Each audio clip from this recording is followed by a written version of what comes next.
السلام علیکم پیارے بچوں، ہم اردو الف کا کام کر رہے ہیں لیکن چونکہ شروع میں یہ فہرست ہم سے رہ گئی تھی، لہٰذا آپ شروع میں یہ فہرست لکھ لیں۔ عام طور پر ہم جو بھی، چاہے وہ اردو الف کا کام ہو، چاہے بے ہو، چاہے جیم ہو، تو سب سے پہلے ہم فہرست لکھواتے ہیں۔ تو یہ وہی فہرست ہے، فہرست اسباق براہ میعاد اول اردو الف۔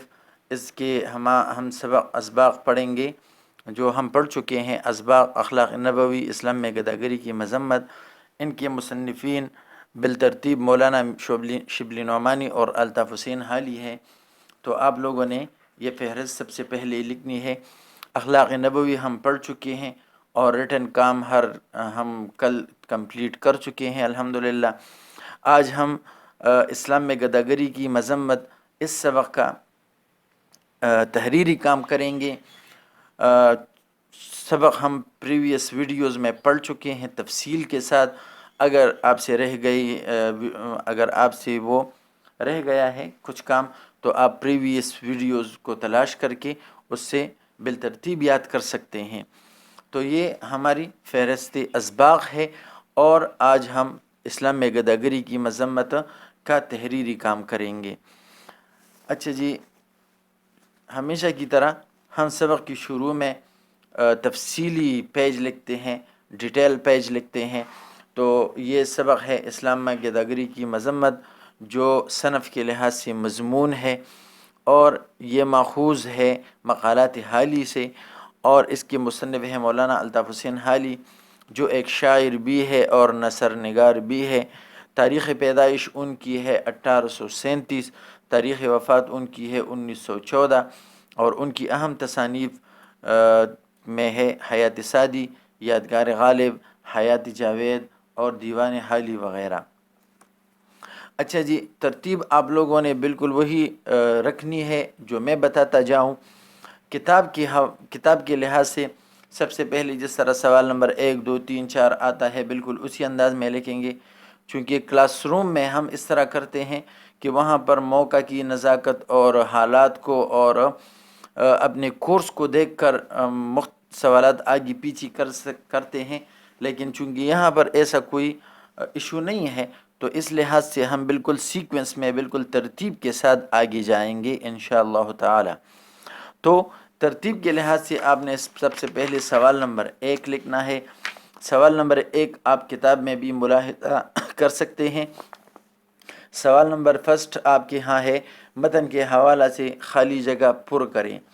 تو یہ آپ یہ جو متن ہے، جو جملے ہیں، وہ آپ کتاب سے لکھی، اور خالی جگہوں میں اگر بہت تو بہتر تو یہ ہوگا کہ آپ کتاب ہی سے الفاظ تلاش کر کے لکھیں تاکہ آپ کی پریکٹس ہو جائیں۔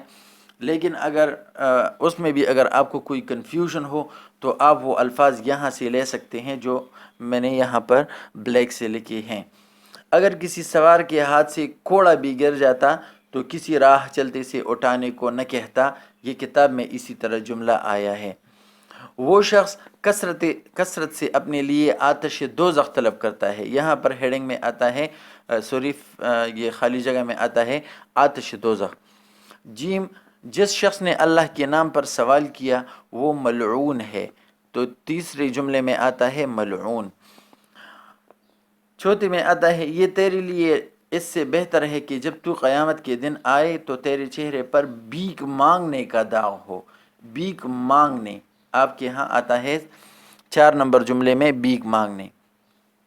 5 نمبر ہے بھیک مانگنے کا بدترین پیشہ مرض متعدی کی طرح افراد و اقوام میں سرائیت کرتا جاتا ہے، تو اس جملے میں آتا ہے سرائیت۔ آخری جملہ جو آپ کے ہاں ہے وہ یہ ہے، حضرت عمر نے سائل سے فرمایا تو سائل نہیں تاجر ہے، تو اس جملے میں آپ کے ہاں آتا ہے تاجر۔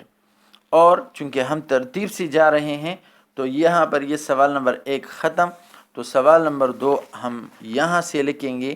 سوال نمبر 2 ہمارے پاس یہ ہے، یہ جناب سوال آپ کتاب میں اگر دیکھیں تو سوال نمبر 2 ہے، سوار راہ چلتوں سے یہ کیوں نہیں کہتے تھے کہ زمین سے ذرا یہ کوڑا تو اٹھا دو؟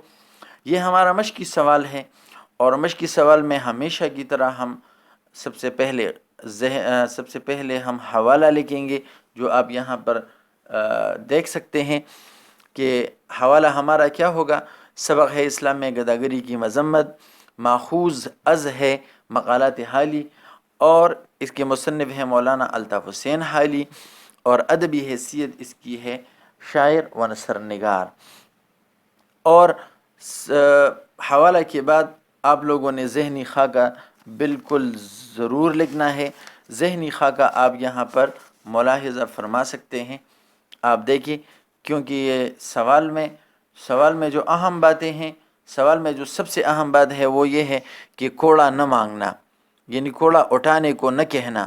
تو پھر اس کے ہم نے یہ 5 پوائنٹس لیے ہیں، انہی 5 پوائنٹ سے اپنی جواب کو تشکیل دینا ہے۔ سب سے پہلے مذمت، پھر انسداد، پھر تعلیم کی اہمیت، پھر بیعت، اور سوال میں داخل نہ ہو۔ اصل بات یہ ہے، تو یہ آپ نے ذہنی خاکہ لکھنا ہے، خوش خط لکھنا ہے، کوئی بھی شیپ آپ دے سکتے ہیں اپنے ذوق کے مطابق، آپ کوئی بھی شیپ میں یہ ذہنی خاکہ لکھ سکتے ہیں۔ جواب یہاں پر ملاحظہ فرمائیں، جواب ہے دین اسلام میں بھیک مانگنے یا سوال کرنے کی سخت مذمت کی گئی ہے۔ وہاں پر ہم نے سب سے پہلے مذمت کو ہیڈنگ لیا ہے، تو مذمت، اور آپ صلی اللہ علیہ وسلم نے سوال کی انسداد روک تھام کو اس قدر ضروری سمجھا کہ باقاعدہ اس کی تعلیم کو اہمیت دی، یعنی اس کی جس طرح نماز اور توحید کی تعلیم دی، بالکل اسی طرح اس کی بھی تعلیم دی کہ مسلمان کو بھیک مانگنا اور سوال نہیں کرنا چاہیے۔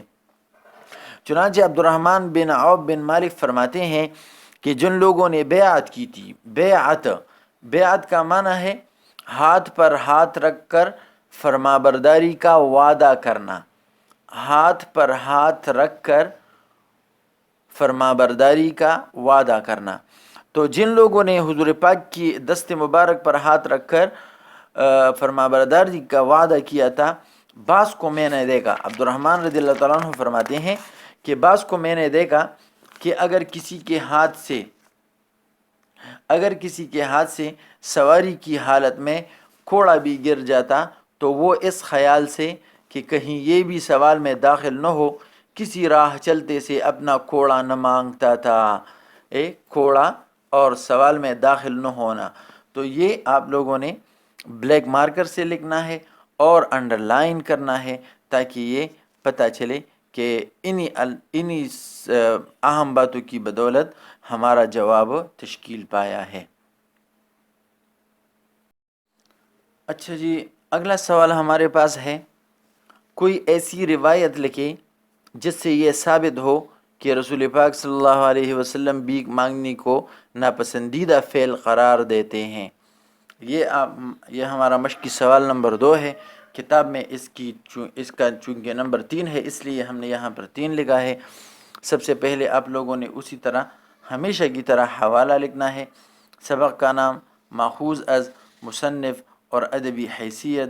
اس کے ساتھ اگر آپ کارنامہ لکھیں کہ مولانا الطاف حسین حالی کا کارنامہ کیا ہے، تو وہ مسدس حالی ہے۔ وہ مسدس حالی یہ مولانا الطاف حسین حالی کا ایک زبردست کارنامہ ہے، ان کی مشہور نظم۔ اچھا جی، آپ نے ذہنی خاکہ لکھنا ہے۔ ذہنی خاکہ آپ دیکھ سکتے ہیں کہ ذہنی خاکہ بھیک مانگنا ناپسندیدہ فعل، یعنی بھیک مانگنا حضور پاک صلی اللہ علیہ وسلم کا ایک ناپسندیدہ فعل ہے، تو آپ نے یہ ہیڈنگ دینی ہے۔ جواب میں یہی الفاظ ہم نے انڈر لائن کیے ہیں، آپ وہاں پر پھر آسانی کے ساتھ سمجھ سکتے ہیں۔ سائل، روایت، وصولی، حرام، رسی، اور یہ کیوں یہ اتنا یہ روایت اور یہ سارا کچھ یہ اصل میں ہے محنت کی ترغیب۔ تو انہی ہیڈنگز کو ہم نے جواب میں بالکل اسی طرح ایڈ کرنا ہے۔ جواب ملاحظہ فرمائیں، بے شمار روایتوں سے معلوم ہوتا ہے کہ آن حضرت صلی اللہ علیہ وسلم سائل آپ نے بلیک مارکر سے نہایت نفرت کرتے اور جو شخص بغیر اضطراری حالت کے سوال کے ذریعے کچھ وصول کرتا تھا، یعنی سوال کر کے کسی سے کچھ لے لیتا تھا، تو اس کو اس کے حق میں حرام سمجھتے تھے، یعنی یہ اس کے حق میں حرام سمجھتے تھے، تو حرام آپ نے بلیک مارکر سے۔ جو شخص ایک وقت کی بھی خوراک موجود ہونے پر سوال کرے، یعنی ایک بندہ ہے اس کے پاس ایک وقت کا کھانا موجود ہے اور پھر بھی وہ کسی سے بھیک مانگے، اس کی نسبت فرماتے کہ وہ اپنے لیے آتش دوزخ طلب کرتا ہے۔ آتش دوزخ آپ نے بلیک مارکر سے واضح لکھنا ہے۔ آپ نے بار بار فرمایا ہے، اب چونکہ یہ بات روایت کی ہو رہی ہے تو وہ روایت ہم یہاں پر درج کرتے ہیں۔ آپ نے بار بار فرمایا کہ ہم میں سے جو شخص اپنی رسی لے کر پہاڑ پر جائے اور وہاں سے لکڑیوں کا گٹھا باندھ کر اپنی پشت پر لائے اور اسے فروخت کرے تاکہ اللہ تعالیٰ اس کی حاجت رفع کرے، یہ اس کے حق میں بہت بہتر ہے بنسبت اس کے کہ وہ لوگوں سے کچھ مانگے پھر وہ اس کو کچھ دے یا دھتکار دے۔ تو دیکھیے حضور پاک نے کتنی زبردست انداز میں اپنے صحابہ کرام، اپنی امت کو محنت کی ترغیب دی ہے کہ ہر بندے نے محنت کرنی ہے، کسی پر بوجھ نہیں بننا ہے، کسی کے سامنے ہاتھ نہیں پھیلانا ہے، تبھی جا کر وہ ایک اچھا، مفید اور زبردست شہری بن سکتا ہے۔ اچھا جی، سوال نمبر 4 ہمارے پاس بالکل اسی انداز میں ہے، اسی ترتیب سے آپ لوگوں نے آگے جانا ہے۔ سوال نمبر 4 کتاب میں موجود ہے کہ گداگری سے کون سی انفرادی اور اجتماعی برائیاں جنم لیتی ہے؟ انفرادی جو کسی کی ذات تک محدود ہو، صرف اپنی ذات تک، اور اجتماعی کہ جو اپنی ذات کے علاوہ دوسری بھی اس سے متاثر ہو۔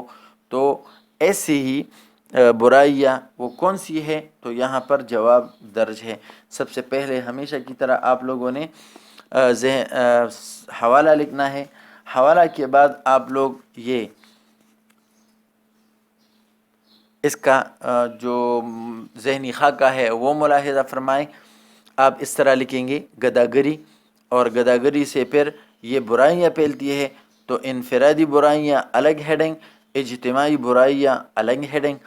انفرادی برائیوں میں یہی آتا ہے کہ اس بندی کی عزت نفس ختم ہو جاتی ہے، وہ نکما، سست اور کامچور بن جاتا ہے، پھر ناجائز کاموں میں بھی ملوث ہو جاتا ہے۔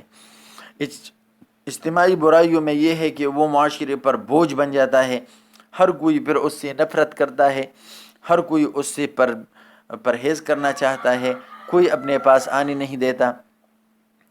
اس لحاظ سے وہ پھر چوری، ڈاکہ اور راہزنی شروع کر دیتا ہے، تو اس سے پھر دوسرے لوگ بھی متاثر ہونا شروع ہو جاتے ہیں، اور یہی غلط کام آگے بڑھ کر وہ منشیات کے دندے میں بھی پھر ملوث ہو جاتا ہے، پھر وہ اس سے بھی کوئی سروکار نہیں رکھتا کہ آیا میرے اس کام سے کتنے لوگوں کو نقصان پہنچے گا، تو اس سے پھر معاشرہ برباد ہو جاتا ہے۔ تو یہ آپ لوگوں کا ذہنی خاکہ۔ جواب ہم لکھیں گے کہ گداگری ایک مذموم فعل ہے، مذموم، ناپسندیدہ، جس کی وجہ سے بہت سی انفرادی اور اجتماعی برائیاں معاشرے میں جنم لیتی ہیں۔ ان میں سے چند مندرجہ ذیل ہیں، یعنی جو ابھی ہم نے ذہنی خاکہ میں لکھے ہیں وہی انہی باتوں کو ہم انڈرلائن کریں گے اور ہائی لائٹ کریں گے۔ بھیک مانگنے والا اپنی انفرادی برائیوں میں کیا ہے کہ بھیک مانگنے والا اپنی عزت نفس کھو دیتا ہے۔ عزت نفس جسے ہم خودداری کہتے ہیں، تو وہ بندہ اپنی خودداری کو کھو دیتا ہے۔ ایسا انسان محنت کرنے کا عادی نہیں رہتا، کام چور بن جاتا ہے۔ یہی وجہ ہے کہ وہ نکما، سست اور کامچور بن جاتا ہے، اس لیے دوسروں پر بوجھ بن کر رہ جاتا ہے۔ گداگری سے حرام اور حلال کا فرق بھی مٹ جاتا ہے، پھر وہ یہ نہیں دیکھتا کہ یہ میرے لیے جائز ہے یا ناجائز۔ ایسے افراد گداگری کے ساتھ ساتھ دوسرے ناجائز کاموں میں بھی ملوث ہونے لگتے ہیں اور رفتہ رفتہ برائیوں کی دلدل میں دھنستے چلے جاتے ہیں۔ یعنی وہ اور دوسرے، یعنی وہ گداگری کر رہا ہے لیکن یہ کوئی بعض لوگ اس کو غلط کام نہیں سمجھتے، پھر اسی طرح جو بندے، جو گداگر اس کام کو غلط نہیں سمجھتے، آگے چل کر پھر وہ پھر وہ چوری اور ڈاکہ اور راہزنی اور دوسروں کا مال غصب کرنا یہ بھی پھر وہ ناجائز نہیں سمجھتا۔ اچھا جی، اجتماعی برائیاں کیا ہے؟ گداگر پوری قوم کے لیے ناقابل برداشت بوجھ بنتے چلے جا رہے ہیں، یعنی ہر کوئی اس سے نفرت کرتا ہے، کوئی بھی اسے اپنے پاس آنے نہیں دیتا، تو لہٰذا وہ ایک بوجھ بن جاتی ہیں۔ ان کی وجہ سے مختلف سماجی برائیوں میں سماجی برائیوں میں روز بروز اضافہ ہوتا چلا جا رہا ہے، جیسے چوری، ڈاکہ اور راہزنی اور دھوکہ دہی عام ہو گئے ہیں۔ یعنی یہ جو گناہ ہے، یہ جو جرم ہے، یہ پھر عام ہوتے جا رہے ہیں صرف ان گداگروں کی وجہ سے۔ نہ صرف یہ بلکہ گداگری کی وجہ سے منشیات کا کاروبار بھی ترقی پا گیا ہے اور نشہ کرنے والے افراد کی تعداد میں اضافہ ہو رہا ہے۔ تو ایسے لوگوں کی وجہ سے پھر معاشرے میں مختلف غلط ذہنیت کے لوگ سامنے آتے ہیں اور پھر وہ بھی برائیوں کی دلدل میں دھنستے چلے جاتے ہیں اور سارا معاشرہ بگڑ جاتا ہے۔ اگلا سوال ہمارے پاس ہے، علامہ مقرری نے تاریخ اندلس مسائلوں کے بارے میں کیا لکھا ہے؟ علامہ مقرری نے کتاب میں ہم لوگ پڑھ چکے ہیں، تو یہ وہی سوال ہے، حوالہ آپ لوگوں نے لکھنا ہے۔ حوالہ کے بعد ہمیشہ کی طرح آپ لوگوں نے یہ ذہنی خاکہ ہے ہمارا، تو علامہ مقرری آپ لوگوں نے بالکل مین ہیڈنگ بنانی ہے کہ علامہ مقرری نے تاریخ اندلس میں لکھا ہے کہ اندلس میں جس بیکاری کو، کام کے لائق بیکاری کو دیکھتے ہیں، ایک بندہ ہے وہ بھیک مانگ رہا ہے لیکن وہ تندرست ہے، ہٹا کٹا ہے، تو اس کو نہایت ذلیل کرتے ہیں، سست کہتے ہیں۔ یہی وجہ ہے کہ وہاں پر معذور اور اپاہج لوگوں کے علاوہ کوئی بھی آپ کو بھیک مانگتا ہوا نظر نہیں آئے گا۔ اب یہی جواب ہم یہاں پر لکھتے ہیں۔ علامہ مقرری تاریخ اندلس میں لکھتے ہیں کہ چونکہ یہ وہاں سے ایک اقتباس لیا ہے، تو لہٰذا یہ آپ نے نیکسٹ لائن میں ڈبل کاماز میں بند کرنا ہے کہ اندلس میں جس سائل کو تندرست اور کام کے لائق دیکھتے ہیں اس کو نہایت ذلیل کرتے اور سخت سست کہتے ہیں، انہیں ذلیل کرتے ہیں اور انہیں سست کہتے ہیں۔ اسی کا نتیجہ ہے کہ یہاں اپاہج اور معذور آدمی کے سوا کوئی سائل نظر نہیں آتا۔ یہاں پر چونکہ یہ پیراگراف ختم تو ڈبل کاماز بند۔ مگر افسوس اور نہایت افسوس کی بات ہے کہ اس زمانے میں جس قدر مسلمان بھیک مانگتے ہوئے نظر آتے ہیں اس قدر کسی اور قوم کے افراد نظر نہیں آتے۔ یہ علامہ مولانا الطاف حسین حالی نے علامہ مقرری کی یہ بات ذکر کر کے پھر یہ اپنے افسوس کا اظہار کیا ہے کہ اندلس میں، مغرب میں، وہاں پر تو بھیک مانگتے ہوئے لوگ نظر نہیں آتے، لیکن ہماری حضور پاک نے، ہماری دین اسلام نے ہم کو منع کیا ہے، پھر بھی بدقسمتی سے یہاں پر بہت سارے لوگ بھیک مانگتے ہوئے نظر آتے ہیں۔